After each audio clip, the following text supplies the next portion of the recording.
ಇವತ್ತು ನಮ್ಮ ಪಕ್ಷದ ಬಾಗೇಪಲ್ಲಿ ಶಾಸಕರಾದ ಸುಬ್ಬಾರೆಡ್ಡಿ ಸಾಹೇಬ್ರವರ ಮೇಲೆ ಇಡಿ ಅವರು ರೈಡ್ ಮಾಡಿದ್ದಾರೆ. ಅಂದರೆ ಕಾಂಗ್ರೆಸ್ ಶಾಸಕರನ್ನ ಪದೇ ಪದೇ ಐಟಿ ಮತ್ತು ಇಡಿ ಅವರು ಟಾರ್ಗೆಟ್ ಮಾಡ್ತಿದ್ದಾರೆ.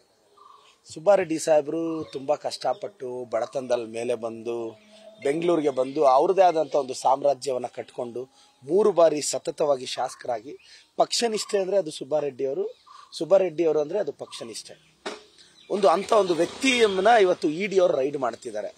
ನಾನು ಬಿಜೆಪಿ ಅವ್ರನ್ನ ಕೇಳ್ತೀನಿ, ಅಮಿತ್ ಶಾ ಅವ್ರ ಮಗ ಜೇಷಾ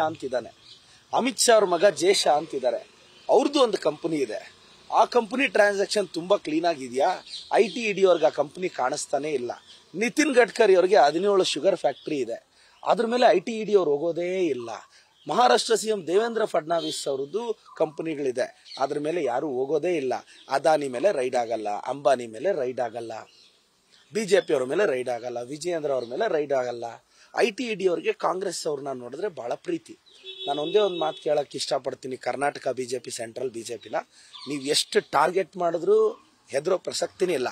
ಆದರೆ ಬರೀ ಕಾಂಗ್ರೆಸ್ ಲೀಡರ್ಸ್ನ ಟಾರ್ಗೆಟ್ ಮಾಡಿದ್ರೆ ರಾಜಕಾರಣ ಎಲ್ಲಿ ಹೋಗ್ತಾ ಇದೆ?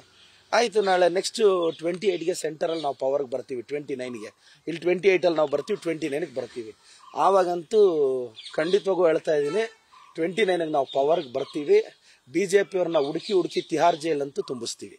ಅಂದ್ರೆ ಅವ್ರೇನ್ ಮಾಡ್ತಾರೆ ಅದನ್ನ ನೀವು ಮಾಡ್ತೀವಿ? ಅಲ್ಲಲ್ಲ, ಈಗ ಅವ್ರು ಅದು ಮಾಡಿದ್ರೆ ನಾವು ಮಾಡ್ತೀವಿ ಅಂತ ಹೇಳ್ತಾ ಇದ್ವಿ. ಸರ್, ಅವ್ರು ಕಲ್ಲು ಹಾಕಿದ್ರೆ ನಾವೇನು ಫ್ಲವರ್ ಹಾಕ್ತೀವಿ? ನಾವು ಪಾಟು ಸೇರ್ಸ್ ಹಾಕ್ತೀವಿ.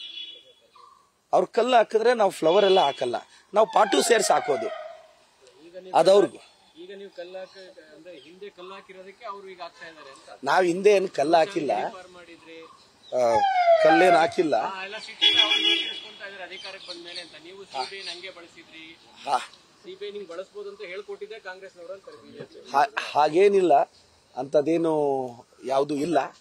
ಬಟ್ ನಾನು ಮತ್ತೊಮ್ಮೆ ಹೇಳ್ತಾ ಇದ್ದೀನಿ, ಬಿಜೆಪಿಯವರು ಇದನ್ನ ರಿಯಾಕ್ಟ್ ಮಾಡೋದು ಒಳ್ಳೇದಲ್ಲ.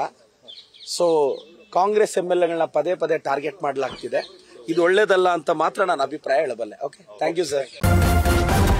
ನ್ಯೂಸ್ ಫಸ್ಟ್, ನಿರ್ಭೀತಿಯಿಂದ ನಿಮ್ಮ ಪರವಾಗಿ.